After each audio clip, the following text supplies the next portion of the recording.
நீங்க பாத்துட்டு இருக்க ஒரு பையனோட அப்பா இறந்து போற நிலைமையில படுத்த படுக்கையா இருக்காருங்க. அப்போ ஒரு மந்திரவாதியோட மந்திர சக்தி அவர் மேல பட்ட அடுத்த செகண்டே அவர் மறுபடியும் இளமை பருவத்துக்கு வந்துடுறாரு.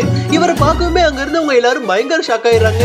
அது மட்டும் இல்லாம கொஞ்ச நேரத்திலேயே அவர் இளமை பருவத்துல சின்ன பையனாவும் மாறிடுறாருங்க. இதை பார்க்கவே அவங்க பையனான லீ அப்படிங்கிற பையன் எதனால என்னோட அப்பாவை இந்த மாதிரி மாத்துறீங்கன்னு அந்த மந்திரவாதி கிட்ட கேக்குறான். அதுக்கு அந்த மந்திரவாதியும் உங்க அப்பாவை நான் மாத்தல, அந்த கடவுள் தான் உங்க அப்பாவை இந்த மாதிரி மாத்திருக்காரு அப்படின்னு சொல்லிடுறாருங்க. அப்ப அவங்க அப்பா மெதுவா நடந்து அவங்க மூத்த பையன் கிட்ட போய் நான் மறுபடியும் உயிரோட வந்துட்டு எல்லாரும் சந்தோஷப்பட்டுக்கிட்டு இருக்காங்க, ஆனா நீ மட்டும் சந்தோஷமே படலன்னு அவனை போட்டு பயங்கரமா அடிக்க ஆரம்பிக்கிறாரு. இது எதனால அப்படின்னு பாத்தீங்கன்னா இவங்க அப்பா இறந்து போயிருவாரு, அவரோட சொத்து எல்லாத்தையுமே நம்ம பேர்ல எழுதலாம் அப்படின்னு நினைச்சுக்கிட்டு இருந்தான். இப்ப மறுபடியும் அவர் உயிரோட வரத பார்க்கவே இவனு ரொம்பவே சோகமா ஃபீல் பண்ணவும் ஆரம்பிக்கிறாங்க. அதே நேரம் அந்த மந்திரவாதியும் அவங்க பையன் கிட்ட இருந்து அவங்க அப்பாவோட கிரெடிட் கார்டு எல்லாத்தையும் வாங்கி லீ கிட்ட கொடுத்துறாரு. கடைசியா அவங்க அப்பாவோட உயிரை காப்பாத்துனதுனால அவரோட சொத்தை யாருமே பிரிக்க முடியாமலும் பண்ணிட்டு இவர் அங்க இருந்து கிளம்பி போயிடுறாருங்க.